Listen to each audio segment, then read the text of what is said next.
Hindi cinema जगत में यूं तो अपनी दमदार अभिनय से कई सितारों ने दर्शकों के लिए दिल पर राज किया। उन्हीं में से एक सितारा जिनका संवाद हवा में नहीं दिलों में गूंजते थे।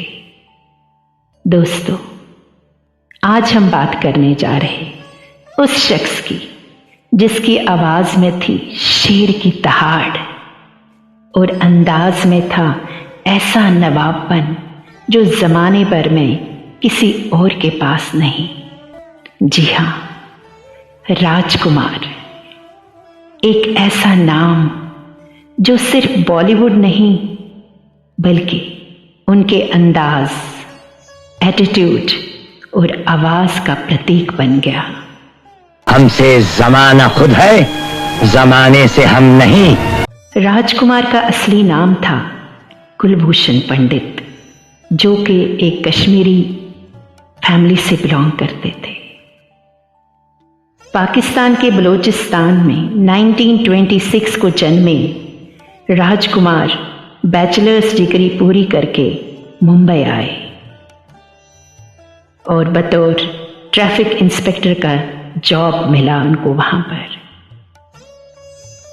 कौन सोच सकता था कि मुंबई की गलियों में ट्रैफिक रोकने वाला एक इंस्पेक्टर एक दिन लाखों दिलों की धड़कन बन जाएगा।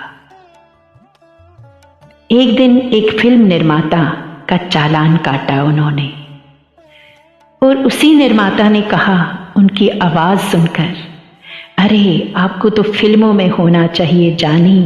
हाँ। दोस्तों, उसके बाद पारंपरिक पारसी थिएटर के संवाद अदायगी को इन्होंने अपनाया और यही विशेष पहचान बनी उनकी। तो पहली मूवी शाही बाजार को बनाने में काफी समय लग गया और राजकुमार को अपना जीवन यापन करना भी मुश्किल हो गया। इसलिए उन्होंने 1952 में एक फिल्म रंगीली में एक छोटी सी भूमिका स्वीकार कर ली। ये फिल्म सिनेमाघरों में कब लगी और कब चली ये तो पता ही नहीं चला। इस बीच उनकी फिल्म शाही बाजार भी प्रदर्शित हुई, जो बॉक्स ऑफिस पर औंधे मुंह गिरे। लेकिन 1957 में प्रदर्शित महबूब खान की फिल्म मदर इंडिया में राजकुमार गांव के एक किसान की छोटी सी भूमिका में दिखाई दिए। हालांकि ये फिल्म पूरी तरह अभिनेत्री नरगिस पर केंद्रित थी, फिर भी राजकुमार अपनी छोटी सी भूमिका में अपने अभिनय की छाप छोड़ने पे कामयाब रहे। इस फिल्म में उनके दमदार अभिनय के लिए उन्हें अंतर्राष्ट्रीय अवार्ड भी मिला और फिल्म की सफलता के बाद राजकुमार बतौर अभिनेता फिल्म इंडस्ट्री में स्थापित हो गए। 1959 में प्रदर्शित फिल्म पैगाम में उनके सामने हिंदी फिल्म जगत के अभिनय सम्राट दिलीप कुमार थे, लेकिन राजकुमार ने यहाँ भी अपनी संक्षिप्त भूमिका के जरिए दर्शकों की वाहवाही लूटने में सफल रहे।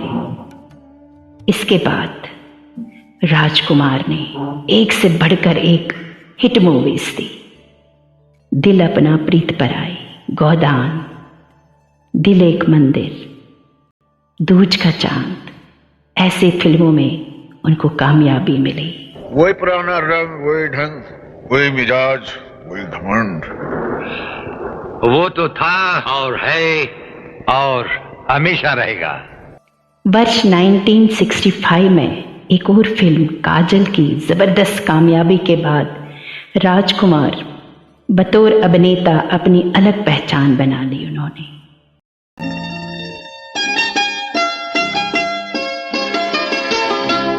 छू लेने दो नाजुक होठों को, कुछ और नहीं है जाम है ये। छू लेने दो नाजुक होठों को, कुछ और नहीं है जाम है ये।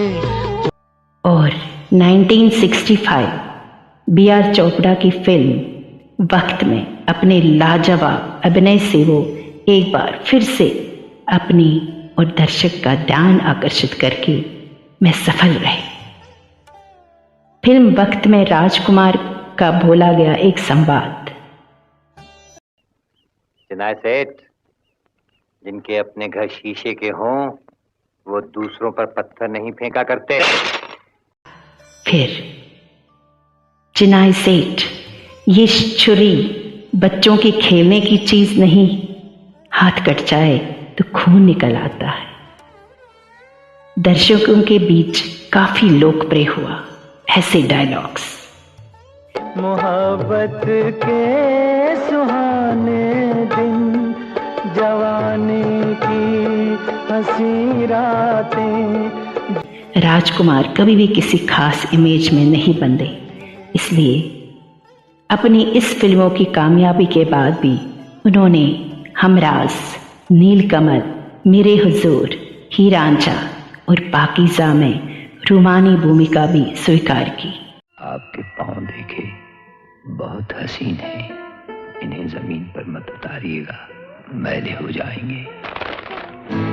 जो उनके फिल्मी चरित्र से मेल नहीं खाती थी, इसके बावजूद भी राजकुमार यहाँ दर्शकों का दिल जीतने में सफल रहे। महफिल में तेरी यूं ही रहे